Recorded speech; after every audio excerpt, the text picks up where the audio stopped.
So two of President-elect Trump's most controversial cabinet nominees, Pete Hegseth and Tulsi Gabbard, are on Capitol Hill this week, making their cases to senators.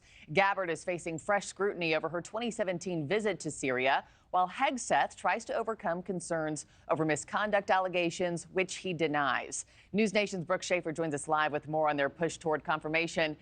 Brooke, it at least appears that some of these Republicans are becoming a little bit more comfortable in supporting these nominations. I don't know. You tell me. Yeah, and this is really what Hegseth and his team are trying to do, as they are expected to once again continue meeting with senators on Capitol Hill today and throughout the week, shoring up that support. Keep in mind, Hegseth, he doesn't have a whole lot of wiggle room in his confirmation process, very little room for any no votes if all Democrats oppose him. Hegseth, for his part, he was back on Capitol Hill meeting with senators just yesterday, again, making his case for confirmation as President-elect Trump's defense secretary. The former Fox News host and veteran, he's been facing allegations about personal and professional misconduct that have put his confirmation in jeopardy. His attorney, though, sitting down with NewsNation's Dan Abrams last night. And so the settlement is very clear. He denies her false allegations. He believes she's being extorted, and he's only paying her because of the potential public fallout and the cost of litigation. I'm sure that he's going to survive, and he's going to be a very good Secretary of Defense. Now, among the senators who could play a pivotal role in whether or not Hegseth gets confirmed to lead the Pentagon is Iowa Senator Joni Ernst, a former Army National Guard lieutenant colonel and sexual assault survivor. Ernst and Hegseth, they met for a second time on Capitol Hill yesterday, the senator describing their meeting as, quote, encouraging.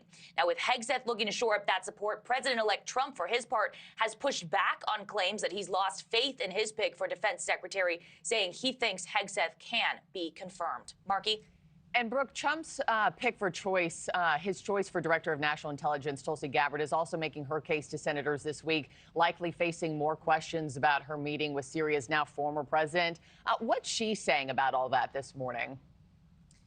Well, Gabbard, for her part, Markie, ignored questions about her 2017 visit to Syria that has made a lot of headlines recently, and her relationship with the war-torn country's now deposed president, Bashar al-Assad, whom she once said was not an enemy of the U.S., saying just yesterday, though, that she supports Trump's calls for the U.S. to stay out of fighting in the region and calls for an immediate ceasefire between Russia and Ukraine. Take a listen.